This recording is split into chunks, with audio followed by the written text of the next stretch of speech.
Yeah, here we go. On our website, it's live. I was looking on Facebook. My bad. Sorry for that. Okay, cool. So, welcome to the very first, I think it's the very first English ban update or dual commander update announcement, together with a member of the committee, which is Flavian. Absolutely. Absolutely, it's me. Crimelune. Some of you might know Flavian because we actually had 2 interviews with you and both Florians in the past.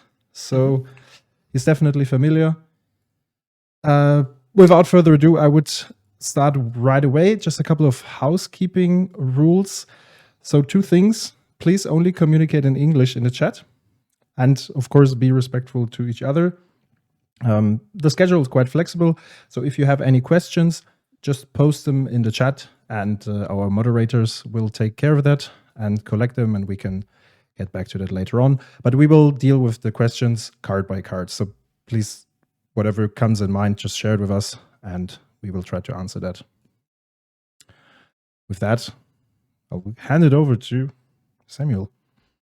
Yeah. Hi, everyone. So looking at the ban update, there's quite a few changes. Currently, at least in our opinion, the metagame seems pretty balanced. There's quite a bit of diversity going around, and especially in paper play, the online kind of version of the dual commander format has a lot of reoccurring decks around, but it's also gathering a lot more data. So that's pretty cool. To us, at least, it seems that the announcement is sort of aimed at making the format more fair. Basically, all the cards do something that can kind of tempo swing a game into a victory in a very dramatic way. So that's kind of how we see it. Yep. And yeah, I guess we can get into the first ban, which Felix will talk about. Yeah, so we're going over to Ezio when we talk about cards that can lead to a significant tempo advantage. We have a look at the ability. This card is around for half a year, a bit more, I think. So it was released in summer 2024. And at first, I think it was a bit of a sleeper. But then a brilliant mind brought it to the Relic Fest 2024. And even Ezio took home the Lotus. And since then, it's pretty much dominating the whole metagame. So my question would be, which indicators basically led to the decision on banning this card, Flavian? Maybe just a little thing before going card per card. I just want to react to what you said before, and you had just the good way of putting it. We wanted to tackle the swing problem, as you put it. We wanted to question the fact that we have in the format a lot of cards that can put the game in a disadvantage very early and with little investment. And we wanted to attack this problem. It's a long process since everybody has a specific opinion about it. It's the normal process, but the main thing we wanted to do with this ban list is mostly adjust the metagame, and so we'll talk about the metagame aspect with Ezio and Akiri. But moreover, we wanted to ban a few cards that shares a specific core points, and I'd go on that a bit later. So about Ezio specifically, Ezio was quite a debate actually, because on paper, if we see the card, it's mostly just a great card. It's a good threat, but it's not something you have to adjust your decks specifically to beat. you can just fight it with playing classic removals, interactions, counterspells, etc. And you can just play a classic game of Magic, and then I would say it's mostly interesting games. Playing the board, having to attack and block, it's actually classic and good Magic to play against. But the main point is obviously the 5 colors, but I would say it's not the only point, because if it was only 5 colors, the card would probably have been fine. In the sense it would have been a very good deck, but not too much. But actually the second ability is what made the balance tip. Since the main problem is Ezio has to be played as an aggro or mid-range deck, not control, or eventually you can play it as a combo deck, but it's not its main use. And its second ability allows the deck to play essentially like a one-card combo.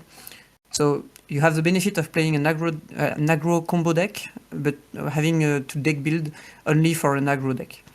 So it's mostly a free game plan, and it's a game plan you cannot really interact with, and which basically means that if you're at around 13 HP, you're basically dead if Ezio connects and your opponents have 5 mana.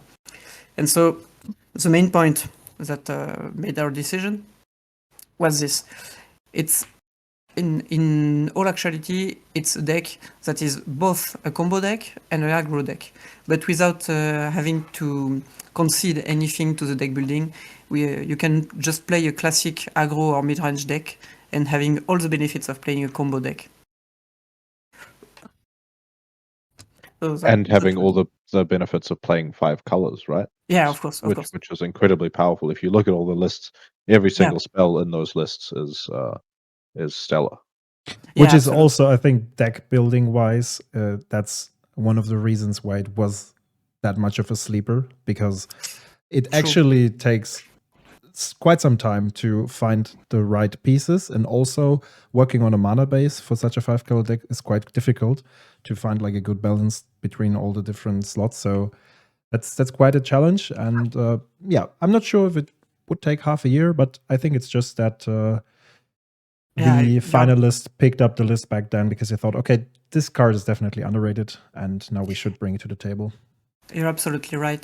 I was really impressed by the deck building the winner of the Relic Fest made. It was a great work. The mana base was really complex. The card choice was really complex, because at first view you're under the impression that the deck is really easy to build, since it's just okay, I have 5 colors, I just put the best card I have and then go on with it. But actually, it's the opposite. You have so much options that you have to make some drastic choices, and you can be really, how can I say, you can have a lot of problems if your mana base doesn't work with your main deck. So it's actually a very difficult build, and we had to wait for some players to find the good build and the best build. And I would even say that it's not even obvious the best build was found, but the one we had was really strong, and it had a wonderful work behind it. The suboptimal, maybe suboptimal decks already put a lot of pressure onto the format, so this might be the right time. On the same page, I would like to talk about Blood Moon effects, actually, because I think that's something that is always reoccurring, a debate. Feels like there are two parties. Like, on one side, people say it's absolutely useless.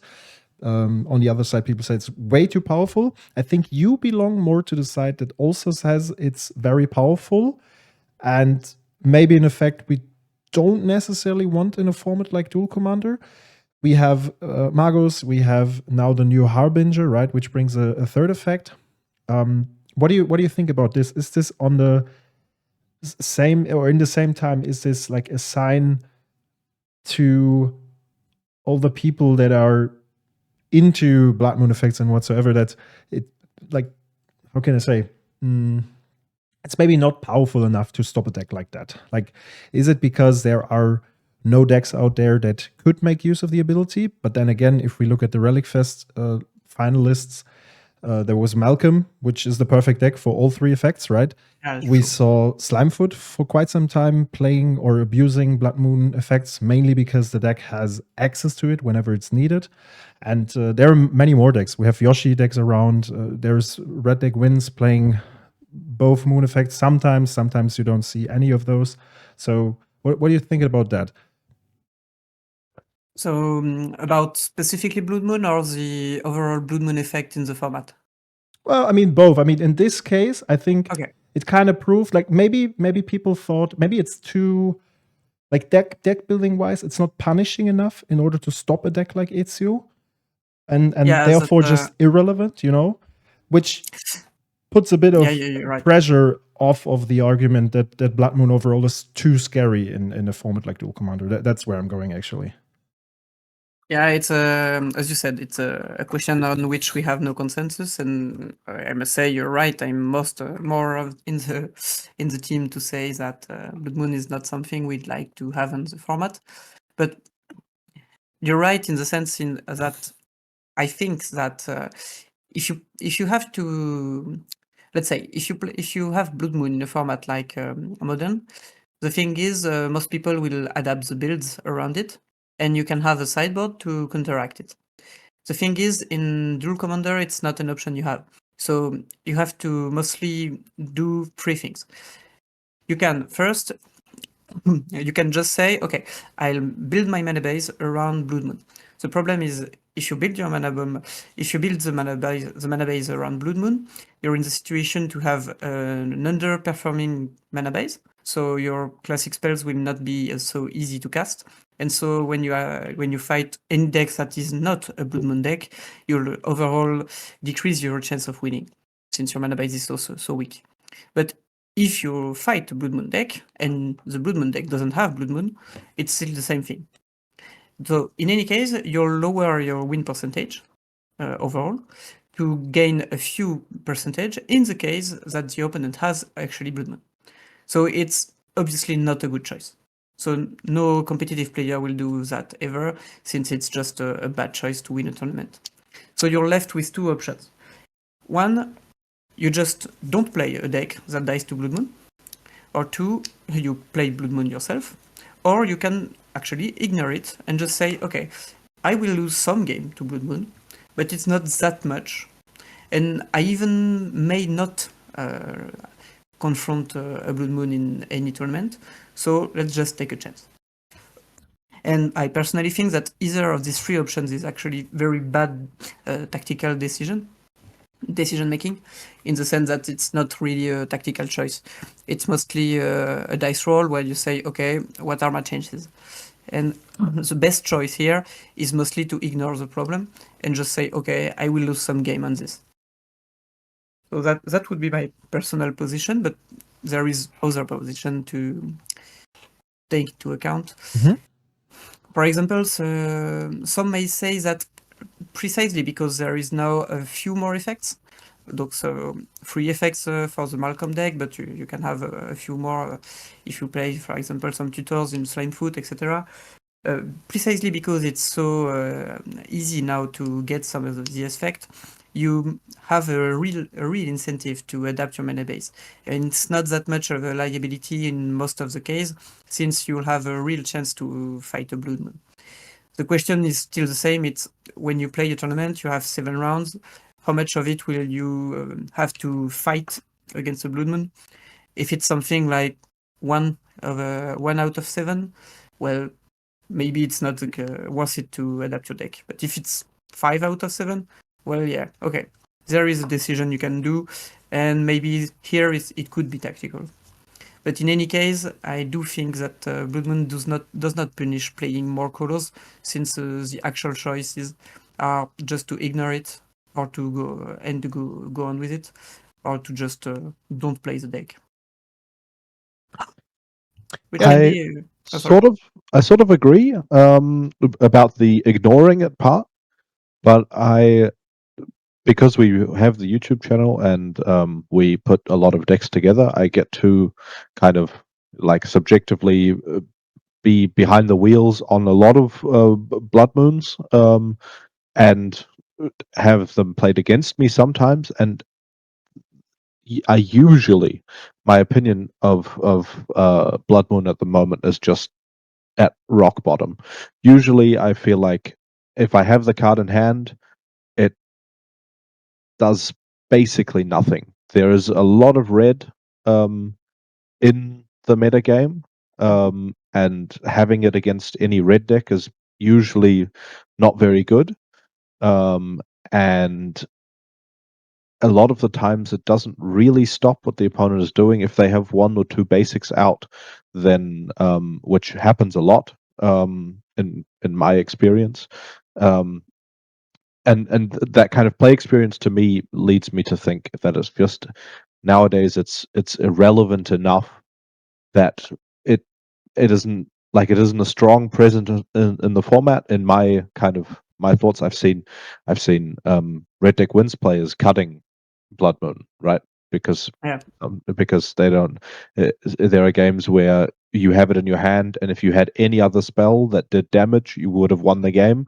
But if you didn't, but now you have Blood Moon and you lose the game because it doesn't do anything. Those are I mean, sure, there are those situations where it does win the games, but I think the effect is so small. I think Blood Moon is like on the opposite end of the spectrum to the cards, the 99 cards that we're banning today, like the Balance or the Reanimate or the Yeah. thing, because yeah, it's a it very fair sometimes it point. can just lose you a card in hand and 3 mana and doesn't do anything, and then you lose the game because of that. Yeah, that's a very fair point. Yes. And you're right about this. I mean, I must say that it's a fair point, even if I do think it's not. I mean, both our arguments is not. I mean, both can coexist in the sense that it's not a very strategic card. The tactical and strategic interest of the card is quite low actually because of this non-decision making you have to do. But it can be actually in practical gaming, it can be actually a very bad card. And I see what you mean. A lot of times, the card is just less effective than, let's say, a bolt or a functional reprint of bolt, lightning bolt. And maybe it's just a bad idea to play the card. I tend to think it's mostly not interesting enough, but I do see the interest of the opposite position, and that's mostly why the card is still here. We have no consensus about this, and both opinions are quite defendable. Yeah, and I think that's fair enough until we see a kind of very top metagame deck really Yeah. abusing the card. I think there's a good argument to just leave it around. Yeah, And you're I right. think that If we that ever kind in of the sorry, just if you're right in the sense that if we are ever in this sort of situation where the top played, for example, the most played deck in the format is relying heavily on the Free Moon, for example, let's say the recent Malcolm you talked about. If we are ever in the situation where this deck, for example, is the most played deck in the format, and then it actually became a very bad option to play a multicolors deck, we can have again this discussion, and maybe if it hurts diversity, then maybe it's too much. But right now, you're absolutely right; it's not the case, and well, the card can stay here. I think let's say, for instance, a card like Inti would be a good or decent commander for red deck win strategy.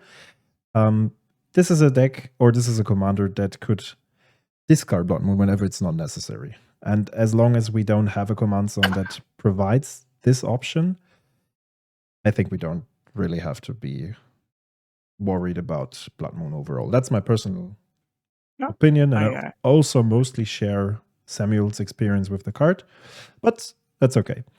Let's go over to the next one.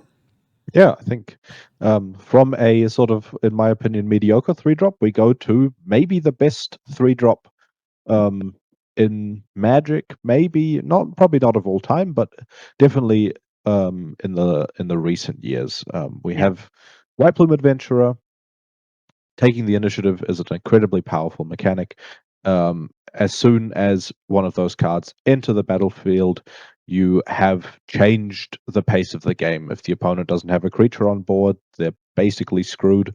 And White Plume Adventurer as a card also plays very, very well with the initiative itself by being able to attack and block, basically having vigilance or providing vigilance to your best blocker. So yeah, I think it's a fair thing to want to remove a card that as early as turn 2 with Mana Dorks or Spirit Guides can kind of take reliably put the initiative on board and then keep it around. I think the quickest mid-range and aggro games revolve around basically just triggering the initiative 3 times and trying to slow that down or kind of phase it out of the meta a little bit is absolutely fair. Yeah, now the question is, what has kind of changed? What has caused you to say now we ban White Plume? It's been legal for not sure. I think maybe 2 years. It was banned very quickly in Legacy. Yeah. Different format, absolutely. But yeah, so something must have changed for the decision to be made now. And maybe can you shed some light on what that is? Yeah, I have two answers to that. One is more about, I must say, structure of the game, archetypes, and the other is more a human question. The thing is, don't forget that it's always a debate between humans, and we had this card as one of the main point of discussion for quite a long time, actually. But we weren't able to form a consensus on either why or the timing to ban it, if it was a good time, if it actually needed to be banned, and so it was always on the verge of being banned, but not quite on the bad side of the ban list. So what changed? Mostly, I think it's two things. First, the overall intention of the ban list, since we choose to tackle, as I said at first, specific cards that diminished the strategic interest of the game. And White Plume is among the higher cards in this category, since, as you said, it's a card that can arrive very early in the game and have a decisive effect. And mostly when you're on the play and you play a White Plume on an empty board, the game is pretty much over. And we wanted to tackle the specific case, the case where you invest quite a few mana and you have a very huge effect, something you cannot recover from. So the other thing is, right now the format is very board centric, which is quite a good thing actually. But we see that control decks have quite a hard time. It's hard for them to come back on the front of the game, and most of the format right now is mostly variations of aggro and mid range, which is again not a bad thing in itself. But we'd like to have control a bit better, I would say. And White Plume is one of the best cards you can have against control.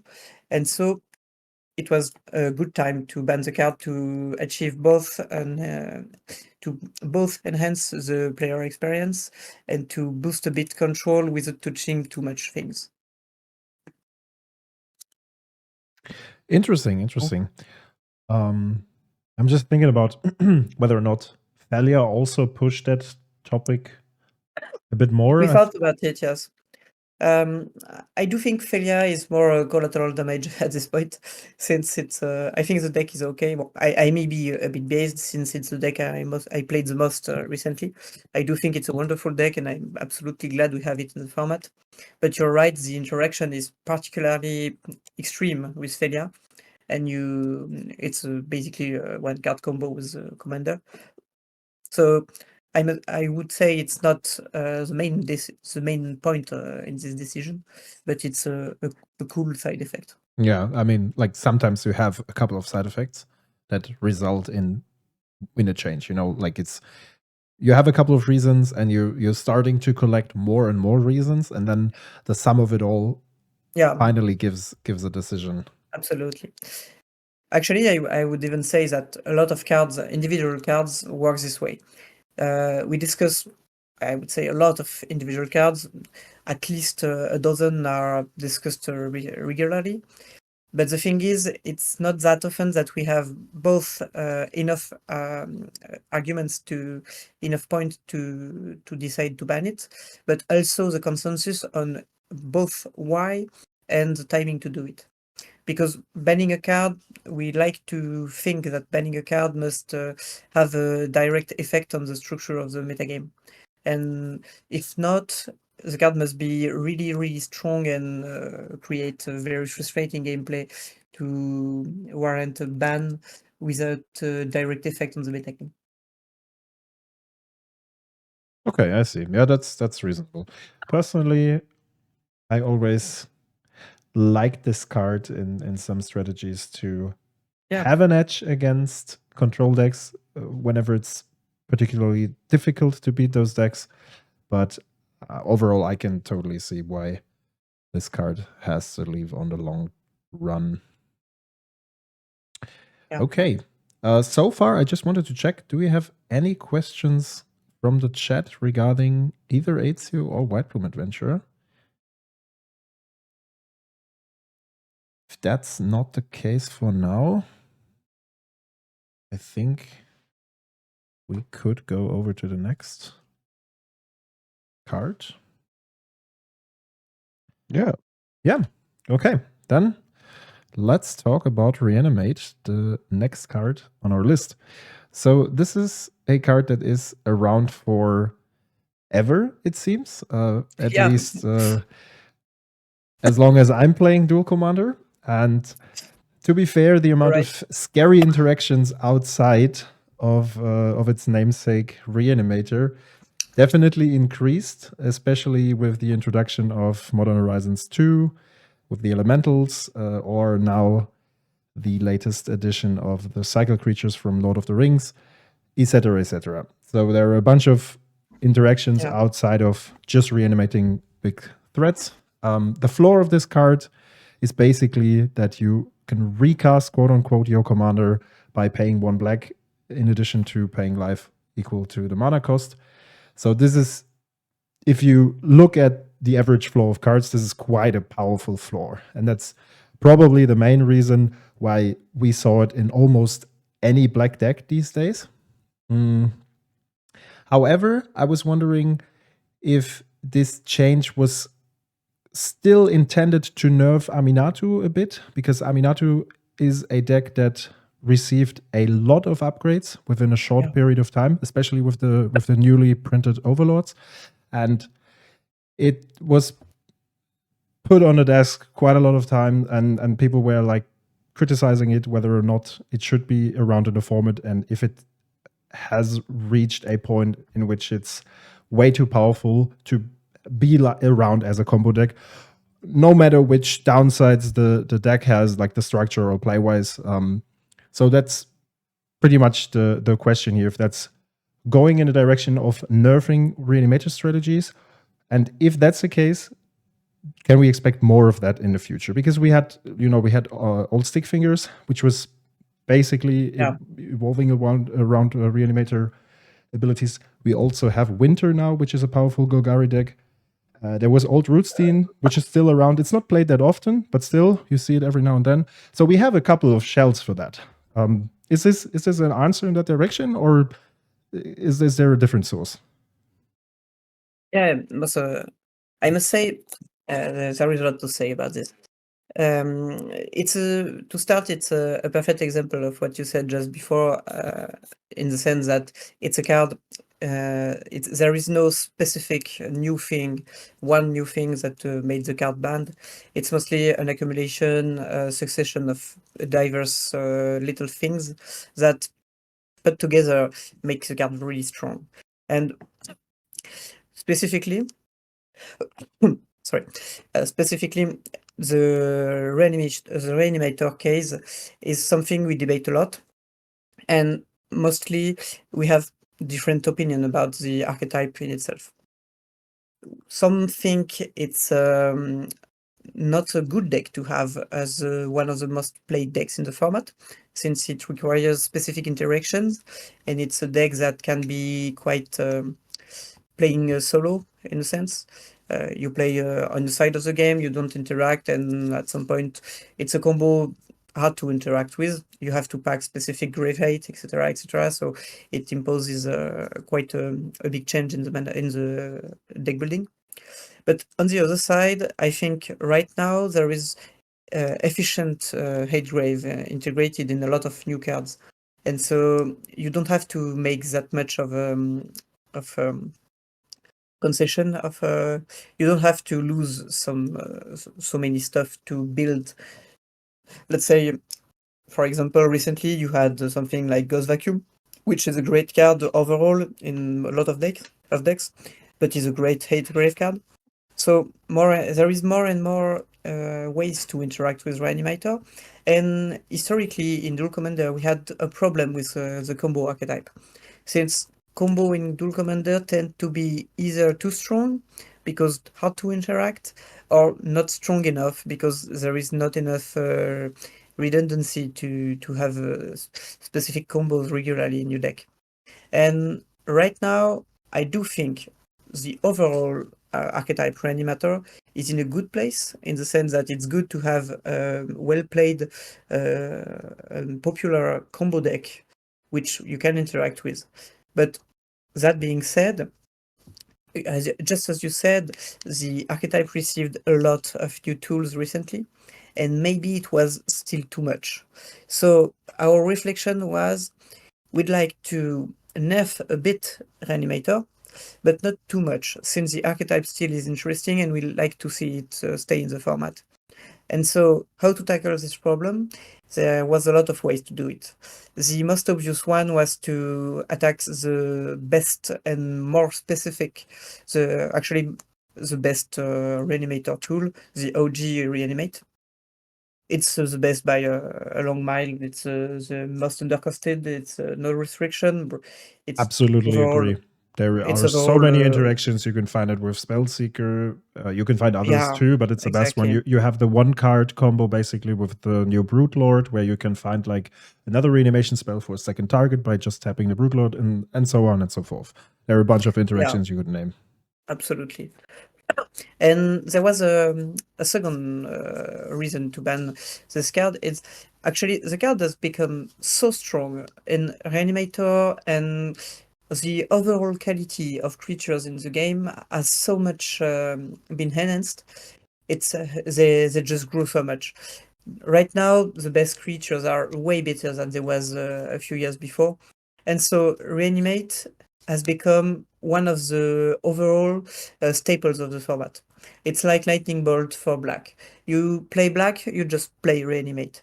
And the thing is, when it's Swords to Plowshare or Lightning Bolt, it's okay to have everyone playing it. It's a reactive spell, it's an interaction, it's something that makes the game strategic. But the problem with Reanimate is most of the time you gain very early a big advantage, and you just cannot recover from this. I think everybody has this very bad, frustrating experience of playing against. You talked about the cycling creatures from Lord of the Rings, and so the interaction is really strong. You cycle a troll on turn 1, and on turn 2 you reanimate it. When you're on the play, the game is pretty much over. If the opponent has no specific interaction, like a specific way to kill the troll. So it was at the confluence of two things. One, we wanted to nerf Reanimator without killing the archetype, and two, we wanted to enhance. We wanted to a better player experience, and better experience in the sense that tackling the big swing cards again, just like White Plume Adventurer. Okay, I see. So we just received a question in the chat. But you basically answered it right away, because you said you wanted to nerf Reanimator without removing it. Because I think we all agree that currently Aminato is the pillar of Reanimator, right? There are Golgari strategies, but Aminato is definitely the best way to go for that strategy. So the question was about why not targeting specifically Aminato instead. Well, you would do that if you would say the deck is definitely way too strong and it has to be removed at some point. And yeah, that's exactly it. yeah, I mean, the question is still very interesting since we can ask the question, does Animatu needs to be banned? I'm not sure right now. I think it's a commander that wasn't really a problem since recently. It's becoming a problem very recently, actually. A few years back, it was already played with the same overall shell. The deck was globally the same. But what changed is he got a lot of new tools. And so the question is, if we ban Aminatou, is it too much for our Reanimator? Will the archetype survive? I'm not sure. If it does survive, maybe it just needs a new general. And so we'll get back to the same point since the shell, the Esper Reanimator shell is quite the same. And if we look at specifically Aminatou, it's not a specific card for this kind of deck, actually. It does work since you can blink your payoffs, so it's a little synergy, but in the end, it's not the best card I think you would have for such a deck. For example, if you had a command zone and Esper that could loot with the same type of effect, it would be quite better. So it's not obvious right now if it's Aminatou the problem or the global, the overall shell of Reanimator. And it's an honest question. I'm not sure myself. Right now, I think it's still okay in terms of power level, and it's a good thing we have this archetype among the most played decks. But I still think it would need a bit nerf to be nerfed a bit, because the problem is not the game plan by itself, but the fact that at some point you can have a tremendous advantage too early in the game and never recover from that. Yeah. And that's the main thing we wanted to tackle. That's true. I think the fact that Wizards is printing more and more incidental graveyard hate definitely helps a format like Dual Commander or any other singleton format too, to tackle that problem a bit. Because usually, you know, in 60 cards formats, you have a sideboard which you have access to after game absolutely. 1, and you can perfectly deal with these things, which is not the case for us. So personally, I think more endurances and things like this and Bozagers to kill some animate dads and whatsoever are welcome. Any closing thoughts from your side, Samuel, since you are very experienced with Aminatou? I mean, yeah, I've have been playing Aminatou at I have a couple of tournament participations with it, and I've played it casually a lot.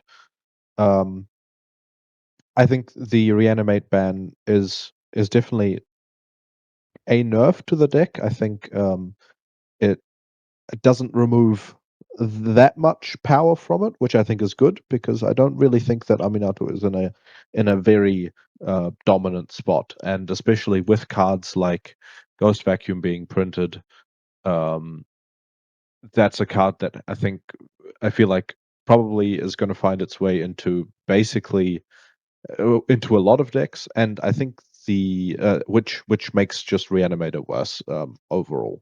It's I won't be taking it to I won't be taking Aminatou to a tournament probably until the next ban announcement, considering the commander coming up in Aether Drift, or the most powerful commander coming up from Aether Drift. And I think we can probably reevaluate the problem after that ban wave, because it's not going to be a problem until then, if it is a problem. And I think banning Reanimate is good just on the basis, as you said, it's basically the Black Lightning Bolt. It shows up in every list, even if it doesn't really, even if it has not many synergies in the deck itself. They still play it. It still shows up, and that is, it's not something you want to be seeing from a card like that. Yeah. Okay, let's go over to the next one. I was reading the questions, but it's we're revolving pretty much around the same topic. So let's just jump over to our fourth card, which is Yeah, which is my least favorite decision out of the 5 being made today. The banning of balance. I think there is kind of a baseline, definitely a baseline of balance being an incredibly powerful card. I remember the first time I introduced Dual Commander to some good players in the Mannheim region that I used to play European Highlander with. I was talking to them and they asked me if they said balance is banned, right? And I was like, no, balance is legal. It's not actually that strong. And there's a lot of situations where you don't want to have balance, and they have all kind of, well, as far as I know, have all kind of come around on that opinion where, balance is a strong card, but a lot of the time balance is going to be stuck in your hand and actually hurt you more than it gets you if you're not playing the right deck for it. And I think one part of the equation of, I would think that one part of the equation of balance not being banned yet is that there are very few decks that actually it can be played in and it can be played well in. Aminatu being one of those decks. So I absolutely understand that. But I think it would be good if you kind of talked a little bit about why balance now. Yeah, your questions are really interesting. I realize it may be one of the most controversial decisions in here, and it was controversial by ourselves too. Actually, we had some time. We had some discussion to arrive to this. So there is a few things to say, and it's quite complex. So where to start? The thing is, you said it well. It's a card that has a huge delta between the best and the worst case you can use it. And the question is the card played? I mean, before a few years back, if you go a few years back, the card was mostly non-existent. The thing is, balance is a card that is good when you're behind, and you usually don't want to play a card that is only good when you're behind. The only case where the card is good and you're not behind is where you try to abuse the card by breaking the symmetry. So, what are the decks that can break the symmetry? And until recently, there were actually none, apart from a few artifact decks, which were in any case quite weak and not really playable in a real tournament. So it was mostly a bad card, since nobody wanted to play it, and people who could play it in the deck that could use it to its full potential, the decks were just not strong enough to be played. So what changed? Two things actually. The first thing is what I said about Reanimator just before. The card is actually one of the best cards in Reanimator, since it goes from being a very reactive card, only good when you're behind, to be a very good proactive card, and it can also be both at the same time, since it can advance your game plan by discarding things and also destroying the board state. So specifically for Reanimator, balance is a very, very strong card and maybe one of the best cards of the deck. So first of all, it goes into the same pattern of we want to nerf Reanimator without breaking the archetype. And also, it goes into the category of breaking bad player experience, since it's a very, very, I think I saw in the chat somebody call it a feel bad, experience, and I do agree. It's a very feel bad experience. Either it's useless or it's absolutely game breaking. And in all of the case, it's a card that has the problem of rewarding bad decisions.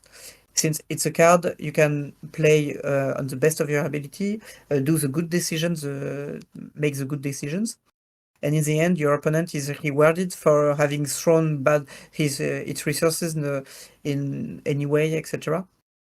So there is, we wanted to nerf Reanimator.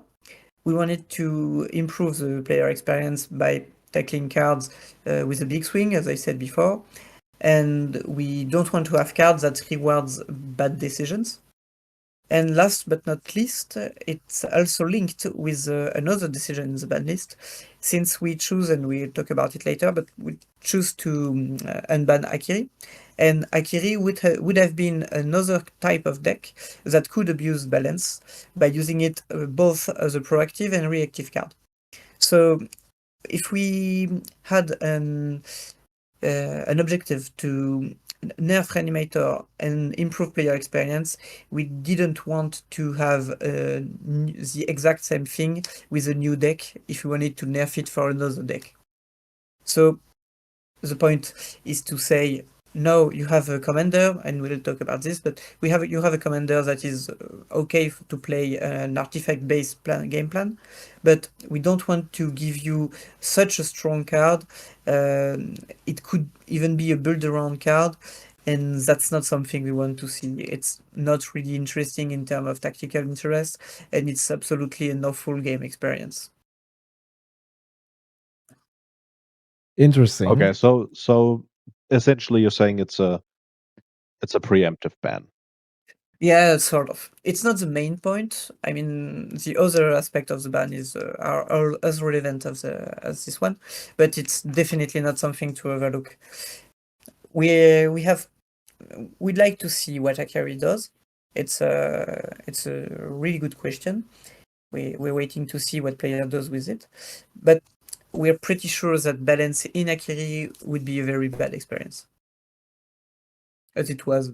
Yeah, I think that's the main build around for the Akiri piles And back then. I'd like to just one thing. I'd like Yeah. to address something I saw in the chat. Somebody asked the question of the relationship between balance, White Plume Adventurer, and control, because I think somebody asked if balance was enough. I mean, why did we want to boost control by banning White Plume while banning also balance? And I think it's a common misconception that balance is a control card, whereas it's actually a combo card or a synergy card. Yeah. And a lot of people would, how can I say? If you play a control deck and your opponent is playing balance, actually, in a lot of cases, it's not a card you want to play yourself, since your objective is to have more resources than your opponent. So most of the time, balance will only have the effect of to make the battlefield even, which is okay, but also to even the land, which is absolutely not okay, and cards in hand, which is absolutely not okay. Since most of the time you're behind on creature, but you're ahead in terms of lands and in terms of card in hand. And you don't want to throw your advantage to the window by using which is what is essentially a bad Wrath of God. And so it will not affect, in my opinion, it will not affect control decks, but it will, on the contrary, it will be something that could help them to not be punished for developing their game plan. Yeah, especially if you think about the fact that 2 out of 3 of the main control decks that are played, which are Tivit, Atraxa, and Ertai, Tivit and Atraxa have like high CMC command zones, which means that sometimes you're looking for 6, 8, 10, maybe even more lands on the battlefield.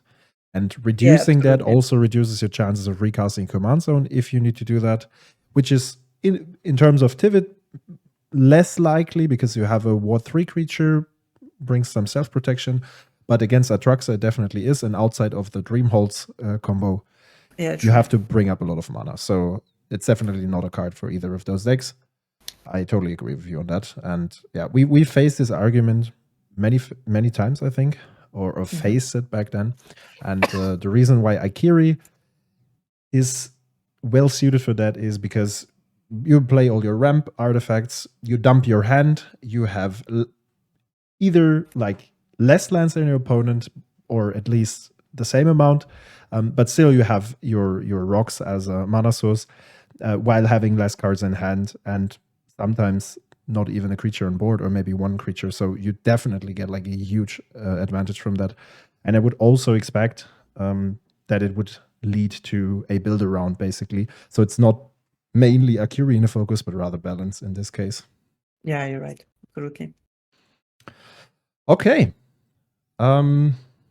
maybe we'll get over to another interesting one, which is the last card that we talk about today regarding the update.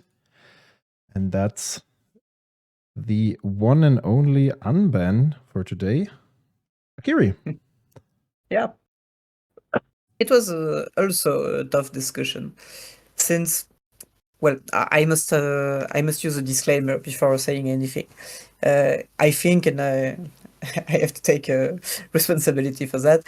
I think I may be one of the most, how can I say, cautious ones in the committee about unbanning things. But let's be honest with that. Every time I had the feeling that an unban would be awful and breaking the game, it had absolutely no effect. So I have an history of overestimating cards in the format right now. But well, that being said, we had the question: is Akiri too strong for the present format?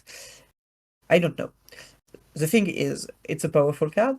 It's a card that can dominate the battlefield by itself, but it's also a synergy card, and it does absolutely nothing without its specific synergies. So the question is, does it add something to the format? It's always the same thing. When we do an unban, we want to think about, does it add something to the format? If it doesn't add anything, if it's just to unban a card, well, why even bother? And the question is right now, we do not have the artifact archetype, which is a classic archetype of Magic, something we see in quite a lot of formats, and that has been a popular archetype in Duel Commander and a competitive one at times. And so Akiri may be the solution to bring back this archetype in a form that is now acceptable, mainly for two reasons. First, of course, the most obvious one, there is no longer the partner problem. So Akiri is just Akiri with a lot of colors, but it's just Akiri. And so if you can find a way to deal with Akiri, the deck has lost its most effective threat. And the other thing is that the quality of the removals right now has gone really up. And so we had a lot more, especially we have a lot more 1 mana removals than can deal with it and efficiently. And so it may not be that much of a problem compared to before. It has no friends to help her, and it's way easier to kill her. So will it be played? I hope so. Will it be too much for the format to handle? I really don't know, but we hope it doesn't. And that's the situation we are. Yeah, I think I can mostly agree with.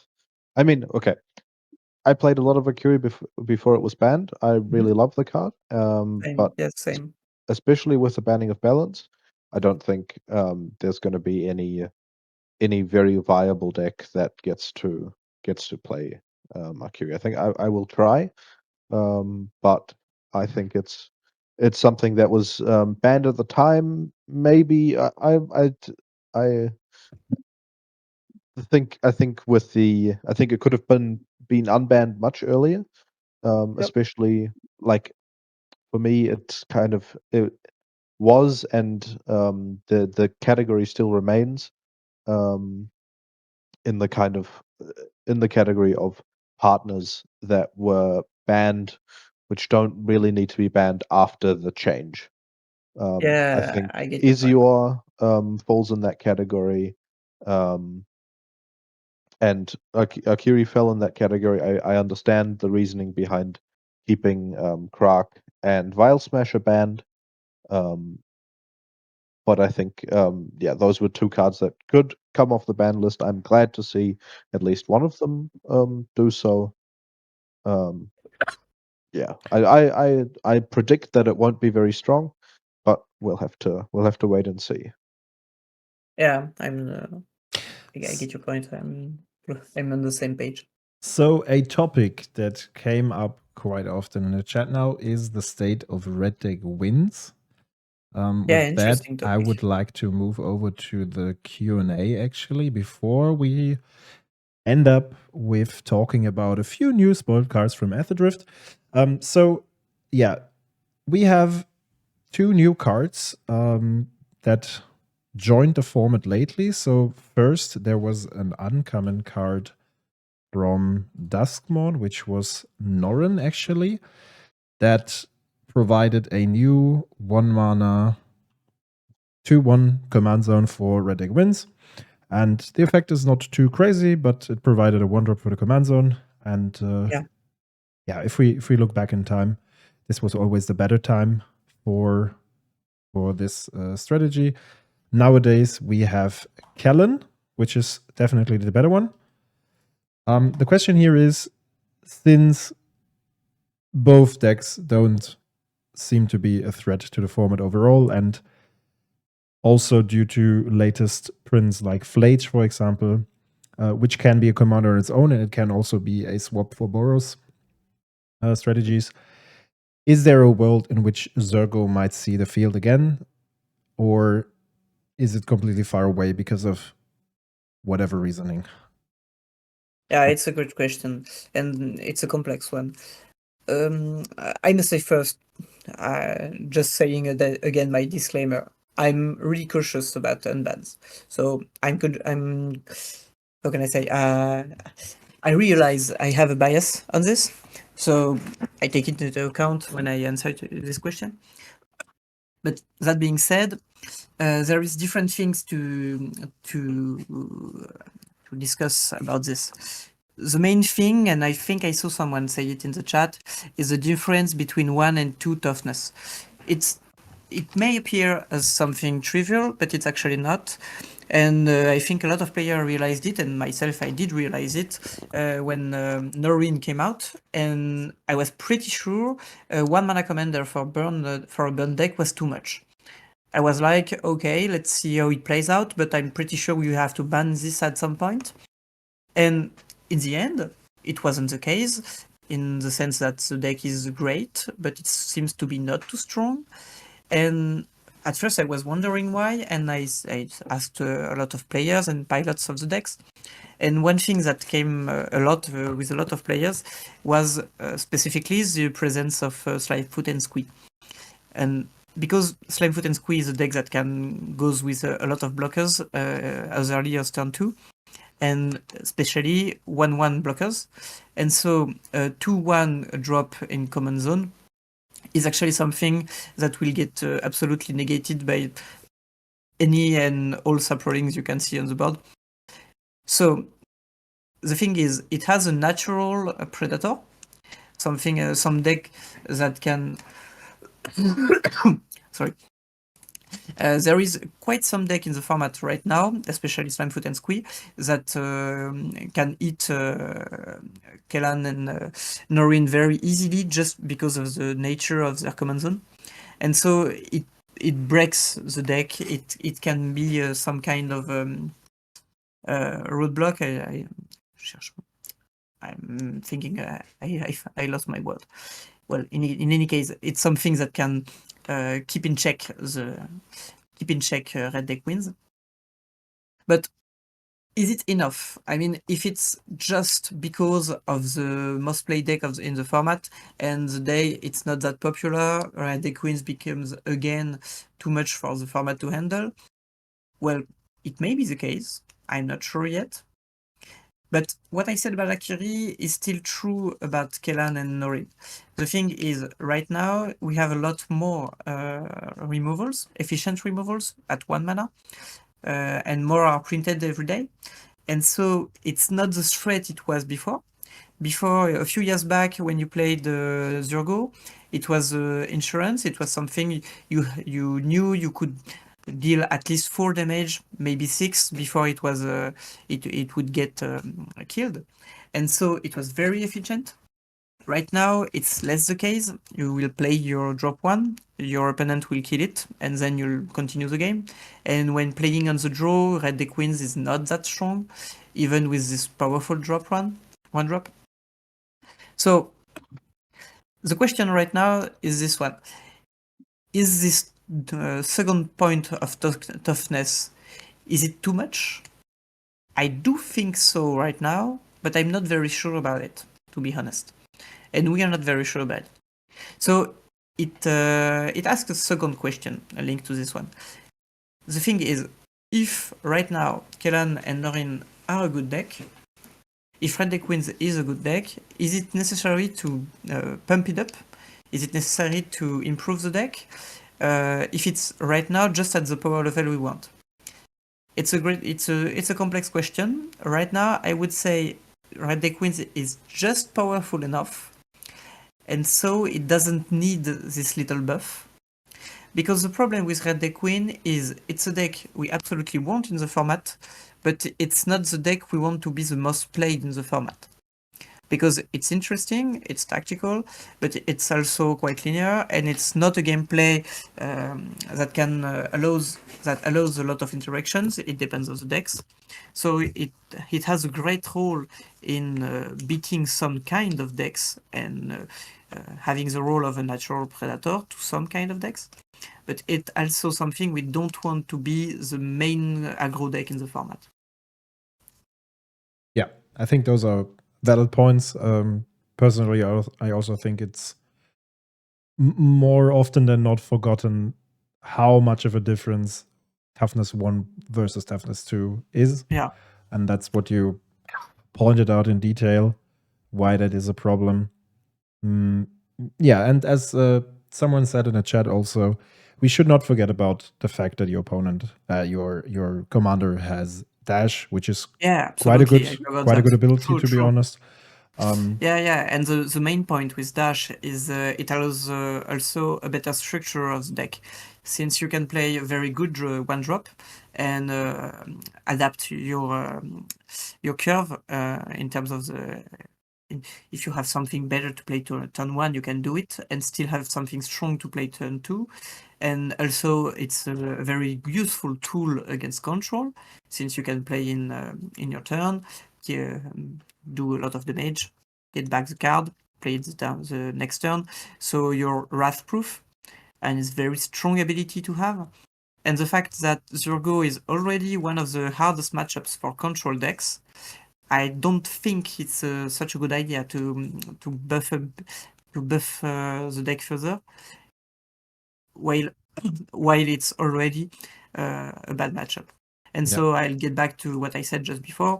Since right now control is not in that good of a place, maybe it's okay to let Red Deck Wins be at its current power level and not giving more tools and not buffing it up too much. Fair enough. Yeah, fair I enough. think that's an aspect that we didn't see in the Red Deck Wins deck for quite a few years, where you get to cut the bad 1-drops, because that's something that the all the Karizev, Felden, and all the possible cards that came in between that, you had the aspect of having to play a kind of critical massive 1-drops, which the red deck needs basically to win the game. It needs to go 1-drop into 2-drop into maybe even 3-drop, and then play its spells before it loses the kind of the board.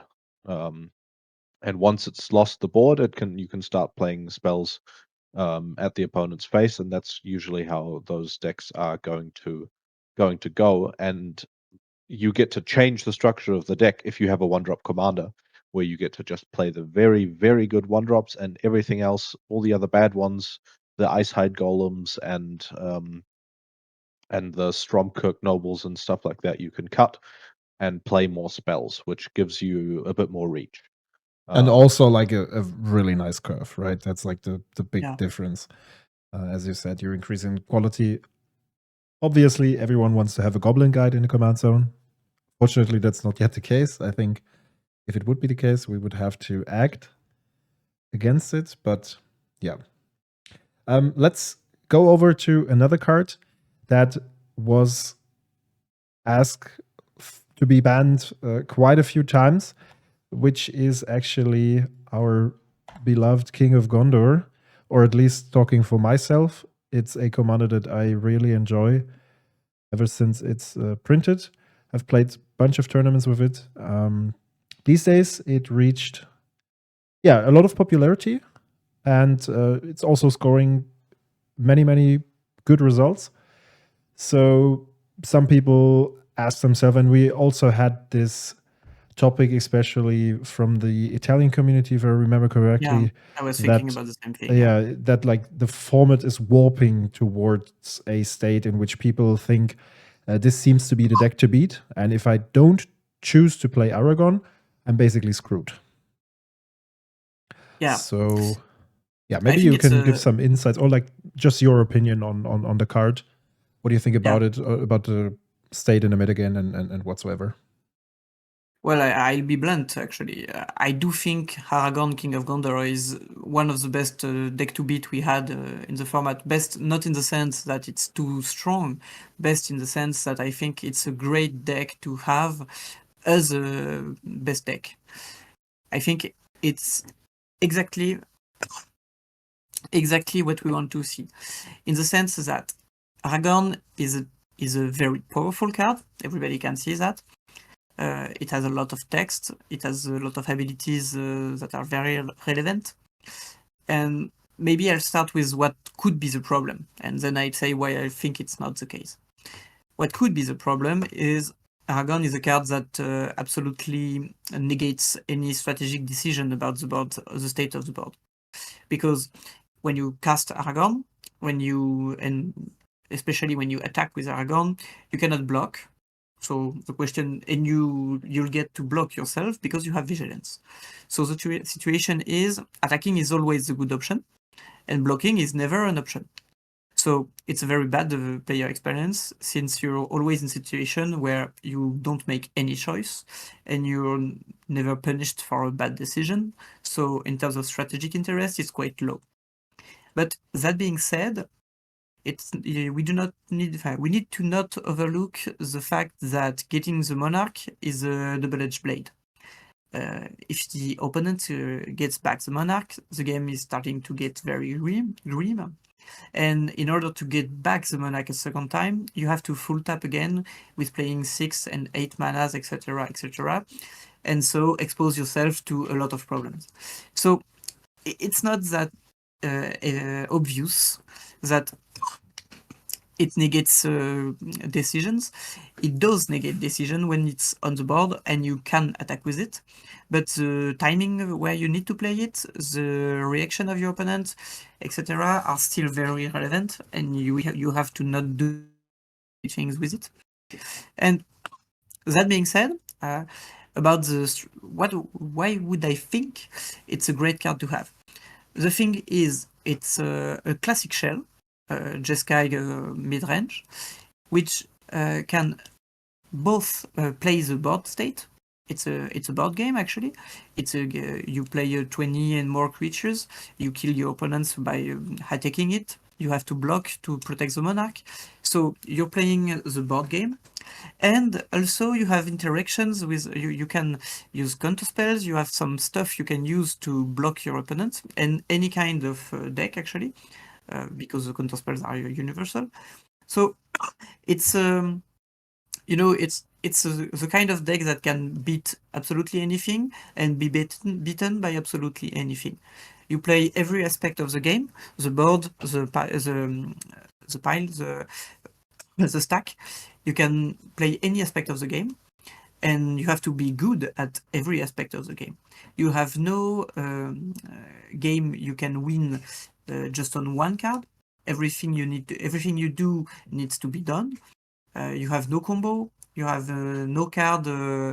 Most of your cards are sufficient, but are not you have no synergy, specific synergy. And so it's, in the end, it's absolutely very classic Magic. It's Magic it's really Magic as, I wouldn't dare to say it's as Richard Garfield intended, but it's maybe not that far away from that. You play every aspect of the game. And so, more specifically, when you look at the matchups, I'm not sure I see if Aragorn has very good matchups. I can see bad matchups. I can see good matchups, but none of them are really strongly inclined in one sense or another. No deck is absolutely beating Aragorn 9 times out of 10, and on the other side, Aragorn is beating no decks 9 times out of 10. Just one example, because I said earlier that I played a lot of Felia recently. With Felia, I always feel like I have a very good matchup against Aragorn, and the game is always interesting. We play the board, we need to attack, to block, I need to play around counter spells, he needs to play against my board, which is larger than he can kill with its removals. So we are playing a real game, and usually the better player wins. So, and what I said about Felia, I could say about actually a lot of the decks in the format. We talked about control. If you want to play Ertai or Tivit, you'll get a real fair game of Magic. You have to be wary of Aragorn itself, because the Monarch is really a big threat. But sorry. But that being said, you can just counterspell it, and once you deal with this, you just have to kill a few creatures to navigate the counterspells, and you play your classic game. And I'm pretty sure Aragorn is 50-50 against control decks, at least. Maybe on one sense, maybe on the other. I agree.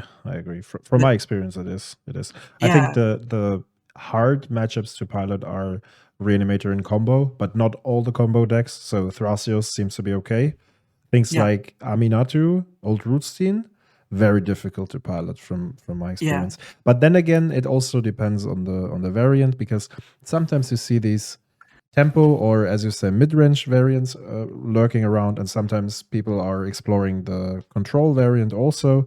So of course it's not like those are two different decks, right? We're mainly talking about the mid-range variant. Yeah, you're right. Most of your arguments I can totally Yeah, understand. true. I'm on the same page, but I can also see why it leads to some frustration. In the case of the Italian community, I would think that it's particularly hard to find a deck that has like a very good matchup against Aragorn, because, as you said, most matchups seem to be rather equal. But I think they're like, if you just have a look at some lists, you will definitely find a matchup that has better odds against Aragorn than the pile you might usually or like currently run. Of course, not everyone has the luxury of having like a big card pool to play all the different decks and archetypes. Then again, we have Dual Commander on MTGO these days, so you can maybe try around over there finding the way to beat this deck. So for me personally, I think it's well placed in the format, and I don't see a problem to it. But maybe this will change in the future. And I saw some arguments in the comments here. Some people said, well, the combination of cards, there's so much good stuff in it and whatsoever. Yeah, that's the case. We have Arena of Glory, which brings some hasty turn 4 lines and whatsoever to the board. And we have Flage and free spells and blah, blah, blah. We also have that for any other deck. Look at Slimefoot. Slimefoot is the definition of good stuff deck, in my opinion. It's like, it's so dense. It's filled with only powerful synergistic cards that it's hard these days to even make a cut for like finding a better slot for a slightly better card. So this is just the way that Magic develops, in my opinion, or evolves, if you want it that way. So one more quick thing along the lines of Aragorn. There's a card that the deck gets to play, which Felix and I have talked about, which would definitely be a candidate for being banned on one aspect, is Invert Polarity, which we kind of both agree that when considering that Krark is banned, considering that Maddening Hex is banned, where these kind of meta playable sort of coin flip cards have the even if they're not incredibly powerful, they are kind of eligible for a ban just based on the basis that you can. Comet's still a pup, also on that list. Just based on that basis that they have that random aspect to them, and I think Invert Polarity is definitely a card where if you counter an opponent's, if you're on the draw and you counter a 4-drop turn 3, and get to take it, that basically wins you the game. That's the kind of tempo advantage that steals a game, and I feel like that's a card that kind of is in that criteria of massive tempo swings. What's the kind of current talk/thoughts about that? We discussed the card. It was not. We had no consensus about this. Personally, I do think the same as you. I think the card is absolutely awful in terms of design, and it's an awful experience. Some people were thinking that actually it still can sell, and the card is maybe power creeped in a few months, in a few years. I'm not sure about it. If it was up to me, I would say just like you said. I think it's an awful card, and I think the experience is just too bad. And you just losing a game on a flip, on a coin flip, is absolutely awful.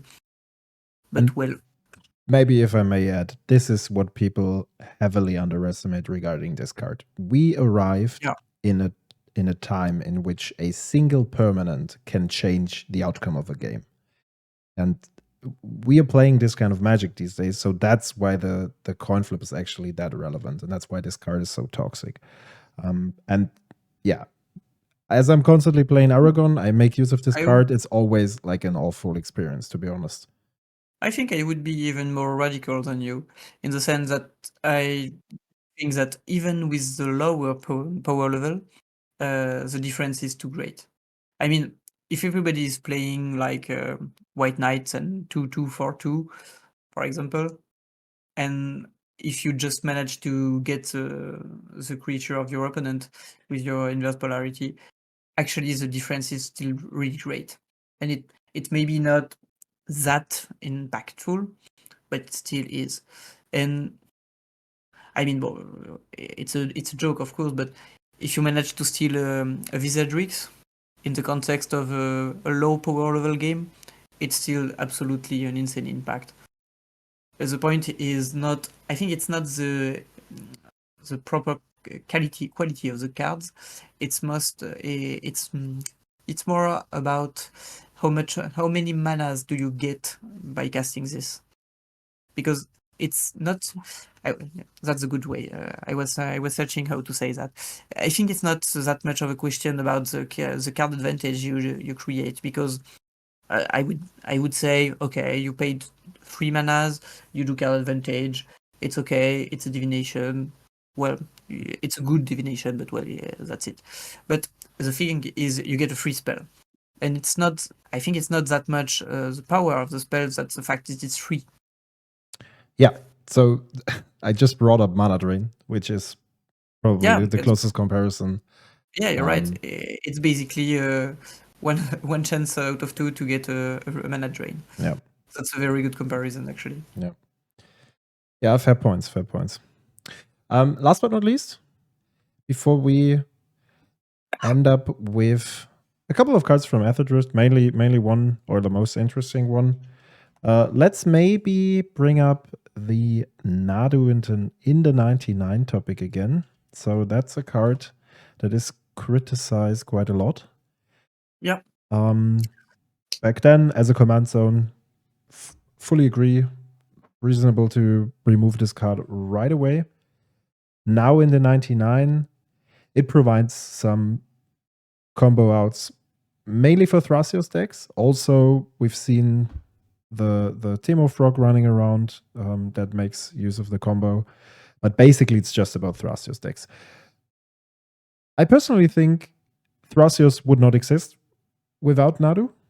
No. I think the density of cards put together to have like a fast combo deck is just not enough. Breakfast is very fragile these days because there's so much graveyard hate running around, and the individual pieces or the amount of pieces you have to play with low quality is quite high. So I think a deck like this needs Nadu in order for a combo deck to thrive in this format. What do you think? Actually, you put the finger on the main point, and you're absolutely right. This is the main subject, in the sense that, well, everybody is okay to say Nadu in Command Zone is literally the best deck we ever saw in Duel Commander, so that's out of the question. But when it's one of the cards in the deck, what is Nadu? And it's obviously a very, very strong card, but by a lot of its well, I know the comparison may be a bit bold, but it's functionally quite similar to Leovold, in the sense that it's a basic body, a bit better, but it's a basic body for 3 mana, and that gets you a card when someone tries to kill one of your creatures. Well, the difference is obvious, but what I mean is, if you were to use Nadu like a good stuff card, it would be very strong, but it's not obvious it would warrant a ban. The problem is when you use it as a combo piece. And the fact that it's such a good combo piece, as you said, is what allows deck like Strasios to exist. And it also goes back to what I said about combo in the format. So we have an historical problem about combo in the format. It's either too strong or not strong enough. And any format must have a few combo decks. Ideally, we want to have different combo decks, to have different strategies. And Nadu has two big advantages for us. The first one is it allows a different combo decks than Reanimator to exist, giving more diversity. So we have at least two main options if you want to play a combo deck. And secondly, it's a creature-based combo deck. And the fact that we are playing Duel Commander, so we have a command zone, so everybody is playing creatures, and the format is right now very board-centric. Everybody plays the board, and you have to play a lot of removals. You have to find a way to kill creatures to win the games. And so the fact that you can play a combo deck based on creatures means that without sacrificing any efficiency in your deck building, you'll get to have tools to kill the combo. And so it's a sweet spot where you can have a strong combo deck. Sorry? Sorry. I thought it was muted. Just go ahead. Oh, no problem. So we have the option to have... the good thing is we can have a combo deck, creature-based, without needing the other decks to sacrifice a lot of the deck building to get cards specific against him. And that's actually something we have trouble having, since it's way too much or not enough in a lot of cases. Still, I see the point of Nadu being too strong, because even with a lot of removals, the fact that it can ramp and draw a card, maybe it's too much investment in terms of resources to find a way to kill it, and so your opponent can just kill you with the value instead of using the combo, or it have too much redundancy, too much ways to get it back from the graveyard, and so the combo ends up being too strong or too stable to address. Right now, we were on the verge of banning it last time. It was heavily discussed. A lot of people thought it was too much. So right now, I would say it's one of the cards that's the most discussed. Maybe the nearer the... how can I say? One of the cards that has the most risk of being banned. But it all depends on the efficiency of the decks it permits to exist. I would conclude with that. I think the question is, will Strasios be too good? And if yes, since, as you said, it's mostly based on Nadu, the problem will not be Strasios, the problem will be Nadu. And Nadu is quite obviously one of the best cards ever printed, so... Absolutely. it could be the way to ban it. I mean, if you have a look at the Thrasios lists, like back then, people were mainly playing Alluran lists. After Thrasios was unbanned, of course, we experimented with the state of Alluran, and then you realize quite quickly that it's simply too slow for today's metagame. So you're left with the devoted lines the deck has to offer. Thankfully, we have Swift, which is the fastest one. Thanks to Bloomberg, we also have the Scribble interaction, which is also great. But then you have like 2 combos in a deck, which is basically not enough. So you need something else, and that's where Nadu comes in handy. So yeah, I mostly agree with you. I can see why people debate about it. As a mid-range include, I don't fear it at all. You can deal with it in many ways. So I think this is a card that for now could stick. And also because you have to take into account that Thrasios, apart from Aminatu, if you say that reanimated strategies belong to combo, which they do, there are not that many combo decks in the format right now. So I think we should at least have something around to threaten tempo decks like Aragorn, for example. Yeah, you're right. Yeah, I think that would be kind of my addition to this discussion, is that I don't see the Thrasios list much on MTG Top 8. It doesn't seem to be a kind of very dominant game plan. Felix has played it.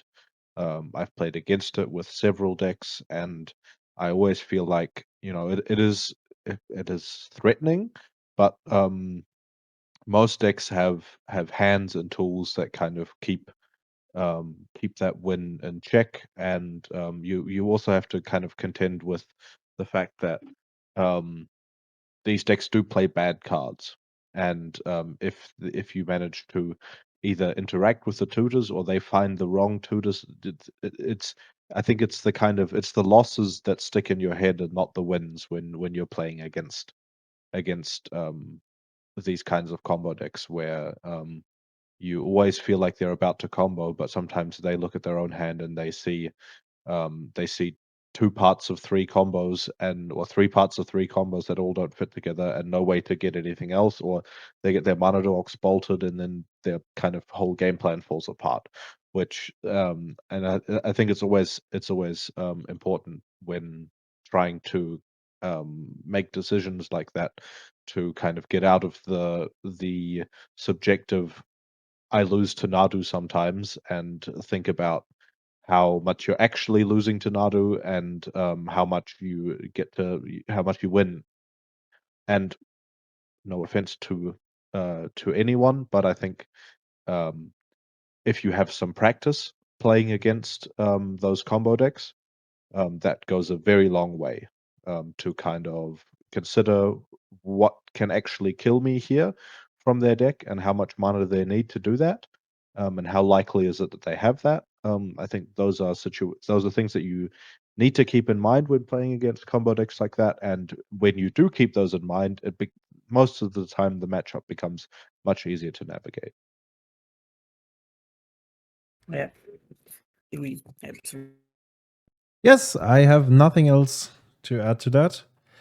I haven't picked up any more cards or topics from the chat so far. There was a couple of questions about Isamaru. I don't know about Yoshimaru. Yoshimaru, yeah. But I think that's just kind of I don't see it as being very problematic. Me neither. It seems like the kind of premier aggro deck in the format at the moment, and basically all other decks have viable paths of beating the deck, and sometimes you win and sometimes you lose, and that's just kind of how it goes, in my opinion. Yeah, and Herzele just has a nice transition over to the card that I wanted to talk regarding Aether Drift, which is Ketramose, the new Dawn, and that's the title has it all. Let's say it like this. I think one of the most powerful commanders we got within the last 6 months was for sure in a standard set, at least. Quite a crazy card. I think it will change the meta game to a in a drastic way, so to say, because having a deck that I'm pretty sure many people already experiment with the deck. So did I, and also with the brews. So this is graveyard hate deck, right? In various ways, and we just talked about all the different strategies that use the graveyard. We talked about the Reanimate ban. Yep. There's Slamfoot, there's Aminatu, there's Flage as a commander. So this is on the horizon. What are your expectations? I have to be honest. I'm very drastic. I think this card won't last for very long. What do you think about it? I'll be absolutely honest. I have a lot of trouble evaluating the power level of this card. And if I'm totally honest, one day I'm like, wow, it's so strong, it's incredible, and the day the day after, I'm like, oh well, it demands to have specific synergy. It has a very bad color combination. You'll need to have your commander to do anything. I see the point. I see how people can say it's too strong. I see how people can say it's literally a bad card, and I have absolutely no opinion right now. The thing I can say, however, is that if it actually becomes a very good deck in the format, just as you said, it's a deck that will absolutely be very strong against graveyard-based strategies. And this unique fact is very interesting, because it would add, just like Red Deck Wins is a way to kill some kind of decks, to act like a protection against some kind of decks. Maybe Ketramose would be the way the format regulates itself against Reanimator, and that would actually be a very good thing. And especially since it would need a very specific deck building, so it would be a deck interesting to build, and well, hard to say how it would be interesting to confront, to fight. So I'll be very cautious on this card. I know I tend to be quite enthusiastic on this kind of cards, but I also can see how the deck would be played with a lot of synergy, and you get to cast your commander. It's counterspelled or exiled, and you're like, okay, now I have a bunch of Relic of Progenitus, and what do I do now? And on the other side, I could also see the way that you just cast your general, and you're like, okay, let's draw 5, gain a lot of life points, and well, the game is pretty much over. No. So let's wait and see. Honestly, no strong opinion on that. Okay. So one thing. Okay, go ahead. Go just ahead. quickly, Yeah, I have to interject a little bit. Yeah. I absolutely disagree. Okay. Because for one, this may be a little bit of spoiling, but I think it's relevant here. We tested the deck by proxying some cards, and it's incredibly powerful. Okay. I think especially the kind of theoretical sequence of 1 mana hand disruption into 2 mana hand disruption with the creature hand disruption cards would in most matchup take the counterspell / removal spell / interaction for Ketramose. Then once it's on the battlefield, it gets around a lot of the popular interaction spells in the format in the form of being indestructible. If it does, it most of the time, I think you're going to be in a position where you get to take the interaction spells for it out of the hand of the opponent, and from that point onwards, cards like Relic of Progenitus, that's activating Relic of Progenitus is an ancestral recall. But sacrificing it, you get to it. It exiles itself, which gives you a trigger. It draws a card itself, and it exiles all graveyards, which gives you another trigger. And there are a lot of very similar interactions there. You get to there aren't that many free spells in the color combination, but you get to play all of them. You get to play Reverent Mantra, you get to play Solitude, you get to play Grief, and I think probably we weren't playing it in our testing list, but I think looking at the list, it's probably correct to also play Contagion, which might not be too good, but it's probably playable as well. And I think the black-white pool is pretty strong on its own. So my prediction would be that it probably dominates tournaments until the next ban announcement, and then hopefully it's banned. But that might be incorrect. I might have gotten wrecked too hard in our testing for the list, and then you know, it's all everything's a little bit subjective, but I think it's incredibly powerful. Okay. Yeah, I actually agree. Based on the testing, it's very powerful. What I like about the card, apart from how powerful it is or not, is the fact that we've seen some of those graveyard abusing decks for quite some time now, and it's almost boring to face the 50th variant of Slimefoot in a tournament. Yeah, that's and true. we will definitely see a shift in the metagame with this card arriving, and people really have to find a way to beat the card itself. Obviously, counter magic is quite good against it. If you cannot manage to bring up some of the hand disruption spells earlier, because then again, Indestructible is difficult to handle with. We have some tools against that. I would imagine the mirror match looks quite awkward, to be honest, playing exile effects against exile. We have cards like Unable to Scream, for example, that was released with Duskmourn, for example. So some good enchantments that would turn off the creature completely. I think that's something that people will have to look out for in order to deal with it. Because once the commander is shut down, you're playing Orzhov mid-range with a good pool of interaction. But yeah, I'm mainly interested in seeing a big change to the metagame. What's the final outcome of the deck? We will see in a couple of months. I think, correct me if I'm wrong, the next big tournament that happens in France is the Fact, which we will also take part in.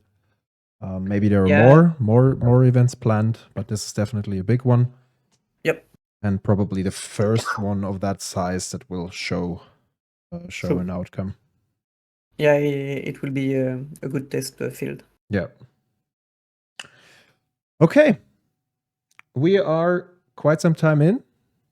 There are more interesting cards from Aetherdrift, but I think we will talk about that in a separate session of review. I think this was just a nice closing for today's session. We had a lot of cards changed, some cards added to the ban list, one card released. This will definitely bring up a change in the metagame. Not only because Akiri is free now, but also, it's we're nerfing the average card quality of a couple of decks. So, yeah, any final words from you, Flavian, or maybe you, Samuel, to close out here? Any more questions that you really want to be addressed now? Otherwise, I think we arrived at the end of today's session. I think final words from me would be thanks everyone for being here. Thanks Flavia for coming on and talking to us about this stuff. Thanks everyone for your questions, and thanks Felix for organizing everything. Yeah, and I think there's a couple more people that helped organize, but I think Felix can thank those people. Yeah, if he definitely. wants. So thanks to our community manager, Herzeler. And that's how you would pronounce it in German. I apologize for that. Maybe it's pronounced differently in French.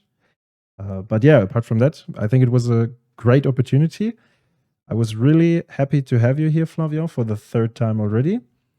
Yeah, I hope I go back to this at some point. I hope so too. I really hope this is not the last time that we have this No, format. no. I think it would be great to do it more often, actually. yeah, definitely. I think the non-French speaking community is really happy to have something like this, Yeah, and absolutely. gives an opportunity to talk about certain cards right now when it's most urgent for some players, and just I think it's good for the people to hear your voice and giving your reasonings on some things.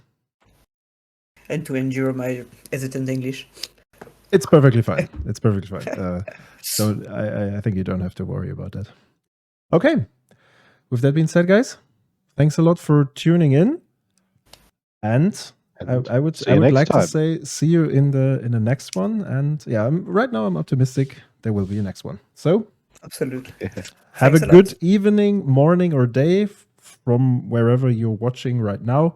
For the European guys, it's mostly good evening.